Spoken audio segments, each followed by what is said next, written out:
Covid vaccination शुरू हो गया है। एक बहुत बड़ा कार्यक्रम है जिसकी शुरुआत आज प्रधानमंत्री ने की है। इस पूरे मसले पर केंद्रीय सूचना प्रसारण मंत्री प्रकाश जावड़ेकर हमारे साथ हैं। प्रकाश जी, आज एक बहुत बड़ा अहम दिन कोरोना के खिलाफ निश्चित रूप से भारत के लिए महत्वपूर्ण दिन है। 2020 की शुरुआत कोरोना की बीमारी से हुई थी।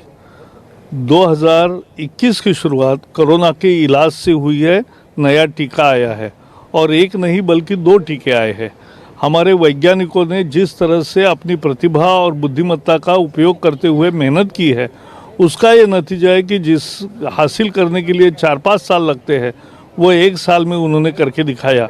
और इसके बाद निश्चित रूप से भारत के सभी लोगों को धीरे धीरे टीका क्रम से मिलेगा और उससे जैसे पोलियो से मुक्ति मिली भारत को, वैसे कोरोना से भी निजात मिलेगी। पहले फेज में एक तरह से 3 करोड़ लोगों को जो हेल्थ वर्कर्स है या फ्रंट वॉरियर हैं, एक तरह से उनको दिया जा रहा है, फौज को दिया जा रहा है, लेकिन अगले बार 27 करोड़ तक पहुंचने वाले आप लोग। बिल्कुल, वो उसके बाद 50 के ऊपर जो लोग हैं और जिनको अलग दूसरी बीमारियां हैं उनको सेकंड प्रायोरिटी है। फिर जो सरकार तय करेगी और जो वैज्ञानिक बताएंगे उसी तरह से क्रम से मिलेगा।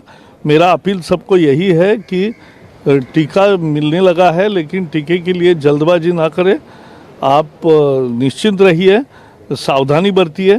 जैसे प्रधानमंत्री ने कहा कि दवाई भी कड़ाई भी, तो कड़ाई से मास्क लगाना, दूरी रखना और उसके साथ साथ सैनिटाइज करना, हाथ साफ रखना, ये लगातार करते रहना चाहिए। इसी से हम कोरोना से मुक्ति पा सकते हैं। एक तरफ वैक्सीनेशन तो है ही, आप वैक्सीन भी लगाए, लेकिन जो जरूरी चीजें हैं, मास्क और सैनिटाइजेशन, वो उसको लोग ना चालू रखेगा। वो तो लगभग 1 साल हमें ये 21 का वर्ष भी एक तरह से मास्क के सहारे, मास्क और दूरी बनाकर ही करना पड़ेगा, ये मुझे पूरा विश्वास है। अभी 2 वैक्सीन है जो लोगों के लिए आया है, लेकिन आपने कहा कि और भी करीब 7-8 और ऐसे वैक्सीनेशन है जिसकी तैयारी हो रही है, तो वो भी जल्द ही बाजार में आएंगे, लोगों के लिए आ जाएंगे। मुझे विश्वास है कि हमारे वैज्ञानिकों की मेहनत सफल होगी और 2 से भी ज़्यादा टीके भारत में उपलब्ध होंगे और केवल भारत के लिए नहीं, दुनिया के अनेक देशों को भी भारत वैक्सीन सप्लाई करेगा। भारत ने इस चुनौती को अवसर में बदलने का संकल्प किया है। आत्मनिर्भर भारत की तरफ हम जा रहे हैं और उसका ये भी एक हिस्सा रहेगा। सबसे बड़ा कार्यक्रम एक तरह से आप कह सकते हैं कि ये है जो वैक्सीनेशन कार्यक्रम है, तो कितनी बड़ी चुनौती है दूर दराज तक पहुंचाने में, लोगों तक चीज़ें तक पहुंच जाए, इसके लिए कितनी बड़ी चुनौती थी ये निश्चित रूप से बहुत बड़ी चुनौती थी। जिस तरह से प्रधानमंत्री के नेतृत्व में ड्राई रन्स हुए, पूरी व्यवस्था की है, उससे साफ हो गया कि कोरोना की वैक्सीन सब जगह पहुंची और सब जगह काम शुरू हुआ और ऐसे ही क्रमबद्ध तरीके से ये पूरा होगा। प्रधानमंत्री ने कहा भी, जो मीटिंग हुई थी, कि जो वीआईपीज हों, विधायक हों, सांसद हैं, उन्हें कम से कम हड़बड़ी नहीं करना चाहिए, दूर रहना चाहिए, क्योंकि एक तरह का वीआईपी कल्चर जो हमारे देश में है उसका कहीं डर सता रहा था प्रधानमंत्री को। देखो, वीआईपी कल्चर का मूल मुद्दा तो मोदी जी ने जब हमारी लाल दीवा गाड़ी से हटा दिया तभी साफ हो गया कि अब देश में वीआईपी कल्चर नहीं, जनता का कल्चर ही चलेगा।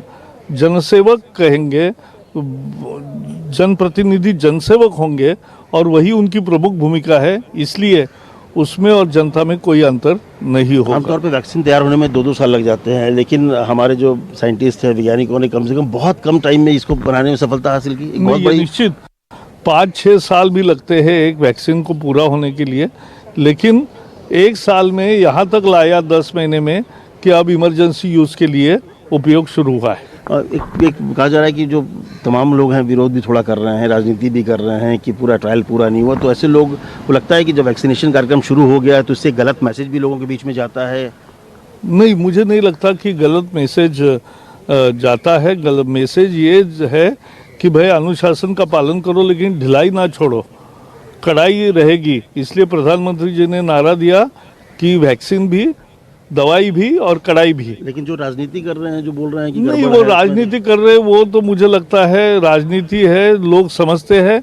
और आज जो विरोध कर रहे हैं वही लाइन में पहले खड़े होके हुए देखेंगे आप, और वो वैक्सीन लेंगे खुद। आपको लगता है पूरे देश में कैंपेन, क्योंकि बहुत लोग जो हैं दूर दराज के लोग हैं जिनको वैक्सीन लेने के लिए भी प्रोत्साहित करना पड़ेगा, उसके लिए कैंपेन चलाने की मुझे जरूरत लगता है अपने देश की सूझबूझ बहुत अच्छी है, सभी लोग लेंगे और किसी की गलत फहमी होगी तो दूसरे को देखने के बाद उनके मन में विश्वास जगेगा। एक आखिरी सवाल कि सर, जो वैक्सीन के जो एक तरह के साइड इफेक्ट्स हो रहे हैं नॉर्वे में देखा गया है, नहीं, कुछ कहीं लोग हो नहीं रहा है, कुछ इंसिडेंट हुए, तो उसके लिए क्या तैयारी है अगर इस तरह की घटना होती है वो तो? उस तरह की पूरी तैयारी है, लेकिन ऐसा हमारे भारत के दोनों वैक्सीन सेफ है, ये साफ हो गया।